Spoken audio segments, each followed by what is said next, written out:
आगे बोल देगा पूजा पंडित 200-300 में जाती है। पूजा पंडित की औकात क्या ही है?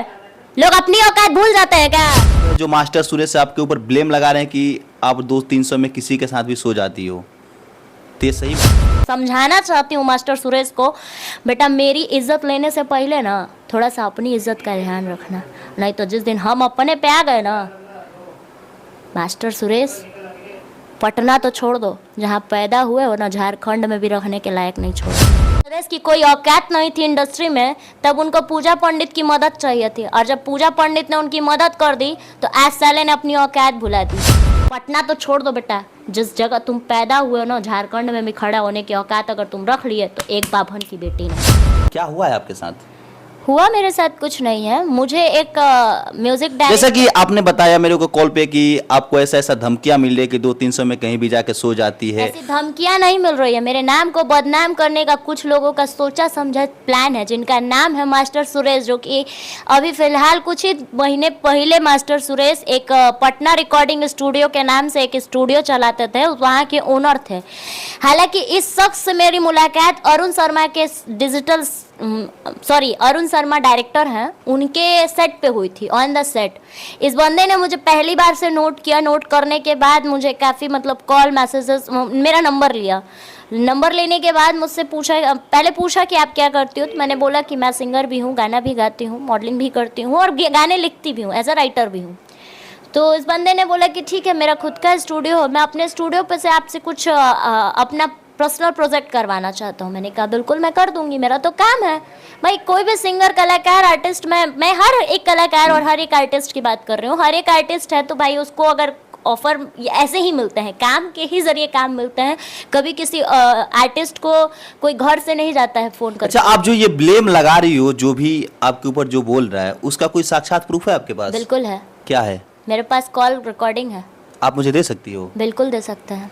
तो हम आपको कॉल रिकॉर्डिंग भी सुनाएंगे। जो क्या नाम बोला आपने? मास्टर सुरेश। मास्टर सुरेश कौन सा स्टूडियो चलाते हैं? पटना रिकॉर्डिंग स्टूडियो चलाते थे, जो कि अब बेचकर वहाँ पे द स्पाइडर स्टूडियो खुल गया है।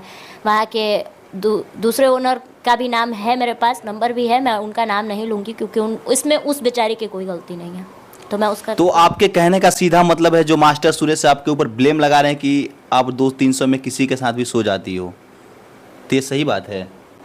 एक बात बोले हैं, मास्टर सुरेश के बारे में एक बात कहना चाहते हैं, जिनको बनाने में हमें जमाने लगे, आज हमें वही सिखाने लगे। जब मास्टर सुरेश की कोई औकात नहीं थी इंडस्ट्री में, तब उनको पूजा पंडित की मदद चाहिए थी, और जब पूजा पंडित ने उनकी मदद कर दी तो आज साले ने अपनी औकात भुला दी। तो आप ये ब्लेम लगा रही हो, पता है ना इससे कितना बड़ा बवाल खड़ा होने वाला है? बवाल खड़ा होगा ही क्या यार, उसकी औकात कितनी है मादर। मैं ये वीडियो किसी टीआरपी, किसी भी मकसद के लिए नहीं बनवा रही हूँ, और ना ही मैं ऐसा कुछ मेरा नहीं। अक्सर ये जो ब्लेम लगता है, जो लड़कियां ब्लेम लगाती है, वो टीआरपी पाने के लिए लगाती है, क्योंकि भोजपुरी इंडस्ट्री में ऐसा ही चलता है। मेरा ऐसा कोई टीआरपी पाने का उम्मीद नहीं है, और ना ही मैं अपने आप को वायरल और लाइनअप कराने के लिए सब कर रही हूँ कि मेरा मार्केट में चेहरा आएगा तो लोग मुझे देखेंगे, मुझे पूछेंगे, खोजेंगे। ऐसा मेरा कोई मतलब नहीं है। मुझे कोई काम नहीं चाहिए किसी से। काम जितना मैं कर रही हूँ उतने में मैं बहुत खुश हूँ, बहुत ज़्यादा खुश हूँ। मुझे ज़्यादा पैसा कमाने का लालच नहीं है कि मैं पैसे कमाने के लिए ही मास्टर सुरेश को बदनाम कर रही हूँ। बस मैं इस इंटरव्यू के दौरान बस एक चीज़ समझाना चाहती हूँ मास्टर सुरेश को, बेटा मेरी इज्जत लेने से पहले ना थोड़ा सा अपनी इज्जत का ध्यान रखना, नहीं तो जिस दिन हम अपने पे आ गए ना, मास्टर सुरेश पटना तो छोड़ दो, जहाँ पैदा हुए हो ना झारखंड में भी रहने के लायक नहीं छोड़ेंगे, इतना याद रख लेना। तो जैसा कि आप अभी देख रहे थे कि भोजपुरी इंडस्ट्री के model, singer, as a music composer, ये हरकत मेरे से पहले भी की थी। उसने ये हरकत मेरे साथ पहले भी करने की कोशिश की थी। उसने मुझे पहले भी कुछ चीज़ों को लेकर, मेरे ऊपर कुछ चीज़ों को लेकर मेरे प्रति उसने गंदी नीयत अपनी रखी थी, मैंने जिस पे 1:30 बजे रात को अपने एक फ्रेंड को कॉल करके मैं उसके स्टूडियो से चली गई। उस फ्रेंड का नाम क्या था? उस फ्रेंड का नाम मैं अभी नहीं बताऊंगी, बिकॉज उस फ्रेंड का नाम मैं मार्केट में नहीं लाना चाहती हूँ। वो फ्रेंड मेरी पर्सनल फ्रेंड थी और उसने मेरी मदद की बात। अगर कोई पूछे कि तुम्हारी फ्रेंड कौन थी और तुम प्रूफ दे सकती हो उसका? बिल्कुल दे सकता है। जब समय आएगा तो वो फ्रेंड का भी प्रूफ दे देंगे। और जिस रात 1:30 बजे रात जब मैंने कॉल किया था वो कॉल का हिस्ट्री भी दे देंगे, मेरे नंबर का पूरा हिस्ट्री हम निकलवा देंगे। मास्टर सुरेश की औकात कहाँ से शुरू हुई थी, कहाँ पे ख़त्म हुई है, ये सब बता देंगे। क्योंकि वो उस बंदे ने ही मुझे पहली बार कॉल करके मुझसे ये बोला था और मुझे मैसेज में टाइपिंग में अपने स्टूडियो का लोकेशन भेजा था कि प्लीज़ आइए विजिट फॉर माई स्टूडियो। मुझे आप अच्छा, जब आप भोजपुरी में इंडस्ट्री में एंट्री की थी जी, तो ऐसा ऑफर आया था? बिल्कुल नहीं आया था। तो बाद में ऐसा ऑफर क्यों आ गया? ऑफर आने से क्या होता है, ऑफर को मानना ना मानना मेरी अपनी मर्जी है। ऐसा तो नहीं कि कहीं वो आपके साथ काम करना बंद कर दिए तो उल्टा ब्लेम लगा रही है उनको बदनाम करने के लिए? उस काम कब किया था मेरे साथ, ये बताइए। अब ये हमको तो नहीं पता है ना, कहीं तो वो मेरे साथ काम कब किया था जो मैं उसका काम बंद हो जाएगा तो उसको ब्लेम लगाऊंगी? उसका कितना काम उसने मेरे साथ किया है? उसने मेरे से एक गाना गवाया था, आज तक उस गाने को उसने रिलीज तक नहीं किया है। वो काम मेरे से कितना किया है? वो गाने की रिकॉर्डिंग भी मेरे पास थी, हालांकि मास्टर फाइल मेरे पास थी और वो मास्टर फाइल मेरे से डिलीट हो गई है।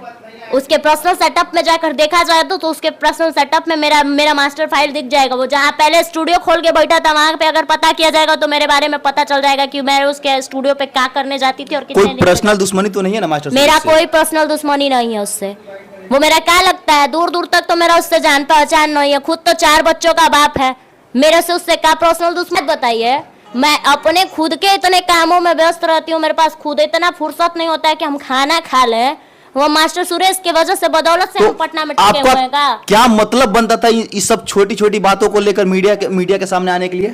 मीडिया के सामने मैं छोटी छोटी बातों को लेकर नहीं आई हूँ सर। मीडिया के सामने मैं इसलिए आई हूँ, मुझे टीआरपी नहीं पाना है मीडिया से और ना ही मुझे अपना चेहरा। मीडिया से सब तो यही अपील करते हैं कि मुझे टीआरपी। अरे महाराज, सबका और मेरे में बड़ा अंतर है, सबके में और मेरे में बहुत अंतर है। क्यों इग्नोर कर दूं? साला कोई भी मुंह उठा के आगे बोल देगा पूजा पंडित 200-300 में जाती है। पूजा पंडित की औकात क्या ही है? लोग अपनी औकात भूल जाते हैं क्या? कहा कि अक्सर ऐसा होता है कि टीआरपी लोग अपनी औकात, एक सेकंड, लोग अपनी औकात भूल जाते हैं। अपनी औकात पहले झांक कर आए। चाहे मास्टर सुरेश की बात भी हम कर रहे हैं ना, हालांकि अभी हम आपको मास्टर सुरेश से बात करने के लिए आपको यहाँ बुलाए थे ना, तो मास्टर सुरेश की बात कर रहे हैं ना, मैं उसी मास्टर सुरेश से कह रही हूँ। साला पहले अपनी औकात देख के, उसकी औकात क्या है मेरे साथ। मैं टीआरपी पाने के लिए या अपना चेहरा लाइनअप करने के लिए ये सब नहीं बोल रही हूँ। बस एक बात कहा ना, जिनको बनाने में मुझे जमाने लगे आज वो हमें सिखाने लगे। एक सेकेंड, मुझे आपसे एक बात और कहनी थी। आप तो वीडियो पहले ही ख़त्म कर दिए, हमको एक बात और कहनी थी आपसे।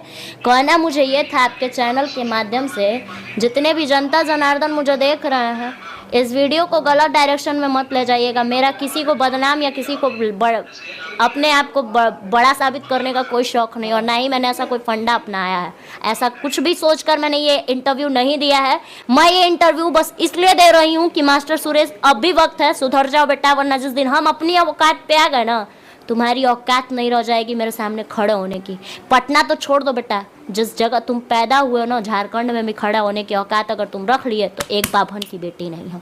इतना ही। आप देख रहे थे, लड़की बहुत ही मुसीबत में पड़ी हुई है और कॉल की थी कि सर आइए मुझे एक इंटरव्यू देना है किसी के खिलाफ। तो हम डायरेक्ट आए और इनसे जानने को मिला कि कोई मास्टर सुरेश है भोजपुरी इंडस्ट्री में जो कि इनके ऊपर ब्लेम लगा रहे हैं, और सही कितना है कितना गलत है मुझे नहीं पता। सर